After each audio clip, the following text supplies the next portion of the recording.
ये तो चलते रहेंगे। जब हम हैं, जब भी चल रहे हैं, जब हम नहीं थे तब भी थे, और जब हम नहीं रहेंगे, इस दुनिया को छोड़कर चले जाएंगे, तब भी ये चीजें चलती रहेंगी। लेकिन एक जो अटूट विश्वास है लोगों में, आपसी भाईचारा, सद्भावना, इस पे आंच ना आ जाए। किसी भी राजनीतिक पार्टी के चक्कर में इस पर बिल्कुल आंच ना आ जाए। हम पहले भी सब एक साथ बहन भाई की तरह रह रहे थे, आगे भी हमको इन चीजों का ध्यान रखना है। तो मैं बाबा साहब अम्बेडकर जी के बारे में कुछ आपको बात बताऊंगी कि भारत की महान विभूति बाबा साहब अम्बेडकर जी का जो योगदान है, हजारों वर्षों से जो पीड़ित और शोषित मूल निवासी समाज था, उनको उनके अधिकार दिलाने के लिए, स्वाभिमान और सम्मान से सिर उठाकर चलने के लिए जो उन्होंने संघर्ष किया, महिलाओं की दीनहीन दशा को सुधारने के लिए जो संघर्ष किया, इसलिए आज हमने उन पे माल्यार्पण किया है। और इसके अलावा भी लड़कियों के लिए, महिलाओं के लिए, बच्चों के लिए, मजदूरों के लिए, हर वर्ग के लिए उन्होंने जितना भी योगदान दिया वो अभूतपूर्व है, अद्भुत। इसलिए माल्यार्पण के ये हकदार हैं, इसलिए हम सब इकट्ठा हुए हैं इन्हें याद करने के लिए। तो बाबा साहब अम्बेडकर होना इतना आसान नहीं है। ये बहुत पुरानी बात है, लगभग 1891 में बाबा साहब का जन्म हुआ था मऊ में, मध्य प्रदेश के मऊ में। माता का नाम भीमाबाई था, पिता का नाम था रामूजी सकपाल जी, सेना में थे वो भी। तो यदि हम विचार करें तो बहुत ज्यादा कोई ऐसे नहीं थे कि बिल्कुल दरिद्र या शिक्षा से वंचित परिवार हो। इससे ये पता चलता है, जब पिताजी सेना में सेवा दे रहे थे तो शिक्षित तो थे, शिक्षित परिवार था। शिक्षा का अर्थ ये सब लोग समझते थे, तभी तो इन्होंने बाबा साहब को, अपने बच्चे को पढ़ाई के लिए आगे बढ़ाया। और इनके पिता ने भी जीवन भर संघर्ष किया।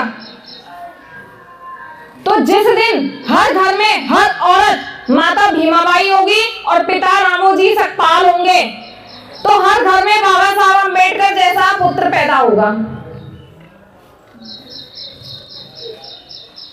तो उनके माँ बाप की तरह भी तो हम बने, जिन्होंने बाबा साहब को बनाया। ऐसा आचरण तो करें, ऐसा व्यवहार तो करें, ऐसा घर तो बनाए जैसे बाबा साहब का घर का वातावरण था। ऐसे घर में बाबा साहब अम्बेडकर जैसी महान विभूति जन्म लेती है।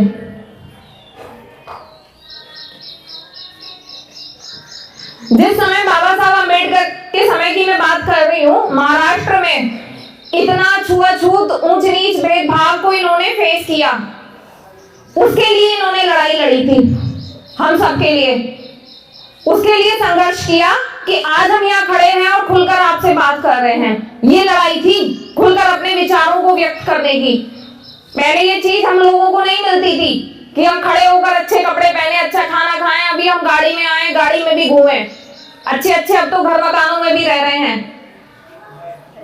तो ये लड़ाई है सामाजिक समानता की, सामाजिक न्याय की। और इस सामाजिक समानता के लिए उन्होंने जीवन भर संघर्ष किया। बाबा साहब अम्बेडकर अक्सर कहते थे कि ये कैसा समाज है जब इंसान ही इंसान को इंसान नहीं समझ रहा है। एक जो नाई है वो जानवरों के बाल काटने के लिए तैयार है, लेकिन इंसान के बाल काटने को तैयार नहीं है।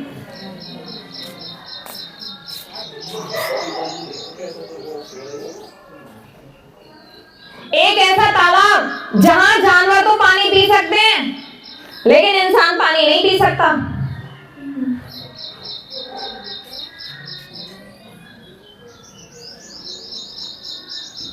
एक ऐसा स्कूल, विश्वविद्यालय जहां सब पढ़ सकते हैं, लेकिन एक विशेष प्रकार के जो लोग हैं, मूल निवासी लोग, जिन्हें कहा बाबा साहब ने, वो नहीं पढ़ सकते, उन्हें अधिकार नहीं है। ईश्वर पर तो सबका अधिकार है, जहां ईश्वर की प्रार्थना करने पर भी रोक टोक थी, जहां सब भगवान को पूछ सकते हैं, लेकिन एक जो विशेष मूल निवासी हैं उनको अधिकार नहीं है भगवान के सामने वो अंदर जाएं और अपना माथा टेकें। तो तो ये लड़ाई उस सामाजिक न्याय और समानता की है, यहां राजनीति से कोई लेना देना ही नहीं है।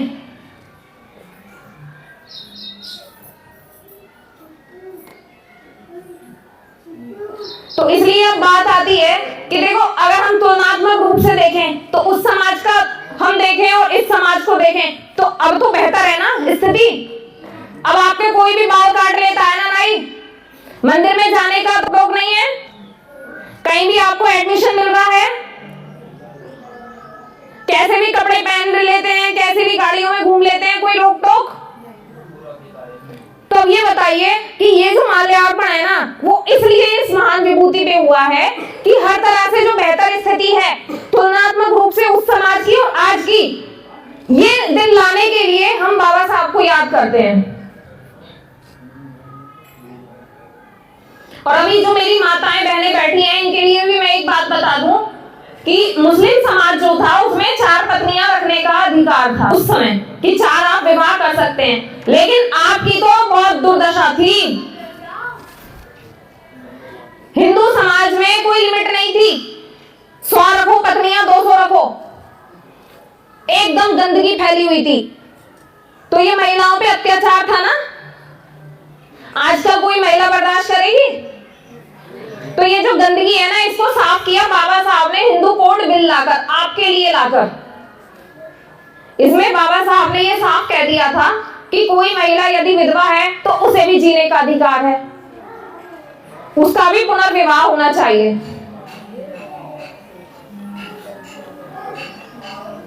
हर किसी को पढ़ने का अधिकार है। जितने काम के लिए पुरुषों को वेतन का है ना, जितने घंटे उतना ही वेतन आपको भी मिले, जबकि पहले उतना वेतन नहीं मिलता था। महिलाओं को ये कह दिया जाता था ये तो महिलाएं, इनको कम दिया जाएगा, लेकिन इसका भी बाबा साहब ने विरोध किया था। मजदूरों के लिए काम के घंटे फिक्स नहीं थे, जानवरों की तरह बर्ताव किया जाता था, जानवरों की तरह उनसे निचोड़ दिया जाता था, इतना काम ले पाते 14 घंटे 15 घंटे। लेकिन बाबा साहब ने काम के घंटे फिक्स कर दिए कि इंसान है, इंसान की तरह व्यवहार करो, जानवर नहीं है ये। 8 घंटे से ज्यादा किसी के साथ काम नहीं लिया जाएगा।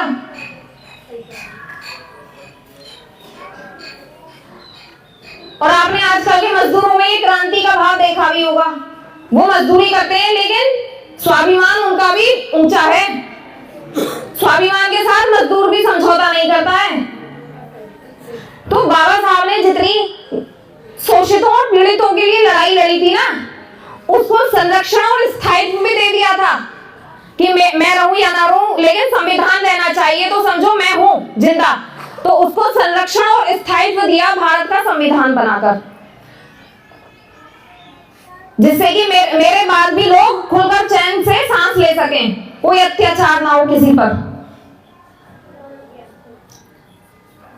तो देखिए आजकल का जो समय चल रहा है ना, अब हम भी देख रहे हैं, सब आप तो मेरे से अधिक उम्र की भी हैं, ये अम्मा जी सब जानती होंगी, पुराना समय अम्मा और आज का समय बदल गया ना।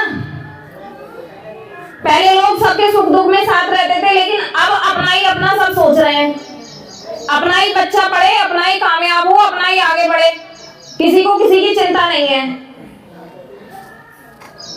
तो हमको ऐसा इंसान भी बनना चाहिए, साथ में शिक्षित तो बने, साथ में एक ऐसे समाज सेवी भाव को भी अपने अंदर रखें कि कोई यदि पढ़ना चाहता है, किसी को कोई समस्या है, तो कम से कम उसकी टांग तो ना खींचें, उसे हाथ पकड़ के आगे बढ़ाएं।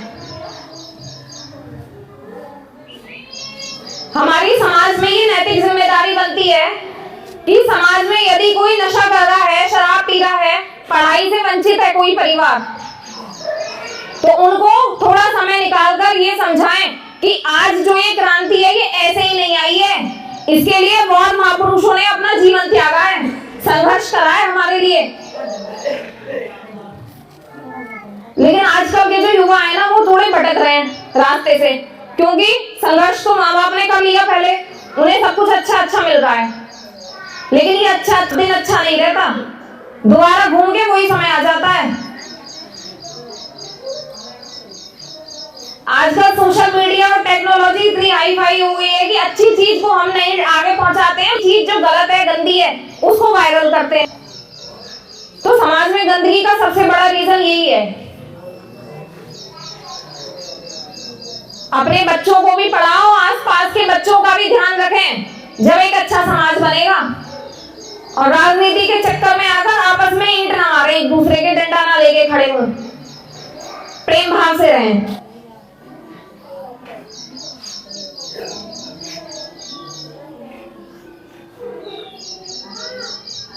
बाबा साहब अम्बेडकर का एक कर्ज हम पर, और वो कर्ज हमें चुकाना है कामयाब बनकर, शिक्षित रहकर, संगठित और संघर्ष करके।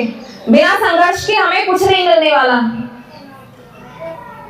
बाबा साहब की एक लाइन है कि शिक्षा ही वो शेरनी है जो उसका दूध पिएगा वो ही दहाड़ेगा। शिक्षा हमें बोलना सिखाती है। शिक्षित व्यक्ति का शोषण नहीं होता, वो प्रश्न करना जानता है। इसलिए कोशिश ये रहनी चाहिए कि ज्यादा से ज्यादा तुम सब पढ़ो और अच्छे मुकाम पे पहुंचो जहां तुम्हारा शोषण ना हो। और यदि फिर भी शोषण होता है तो उसका इतनी हिम्मत आ जाए कि खुल के मुकाबला कर सको, आवाज में इतनी तेज आ जाए।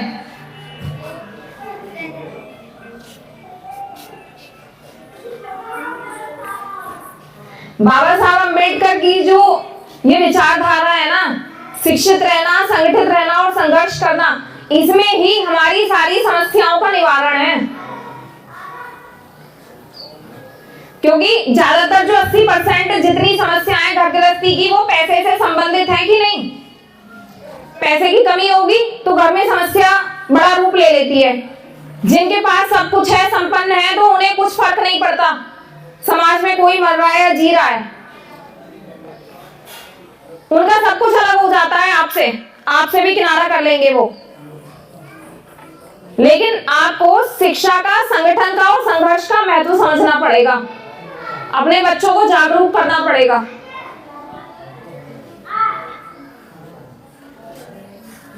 क्योंकि जितना भी नशा है, शराब पीना है या तमाम तरह की जितनी भी गंदगी है, इससे समाज का पतन होता है और उसका सीधा सीधा प्रभाव हमारी महिलाओं पे पड़ेगा। जब घर के पुरुष गलत कामों में लिप्त होंगे तो महिलाएं बताइए क्या करेंगी? दूसरे के यहाँ मजदूरी करने जाएंगी ना। तो फिर कहां बाबा साहब की क्या ऐसा सपना था कि समाज की महिलाएं सदैव मजदूरी करती रहें? ये तो सपना नहीं था बाबा साहब का। तो हम महिला होने के साथ साथ एक घर को इस तरह से बनाएं, इस तरह से संभालें, माता भीमाबाई की तरह, कि हर घर में बाबा साहब अम्बेडकर जैसा पुत्र निकले, निडर, साहसी।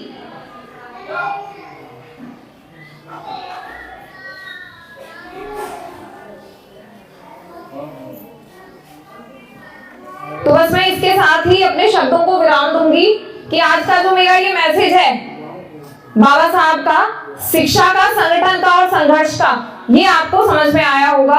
क्योंकि संगठन के भी हम कमजोर हैं, राजनीतिक रूप से हम मजबूत हो गए हैं, लेकिन सामाजिक रूप से अभी भी हमें मजबूत होना है।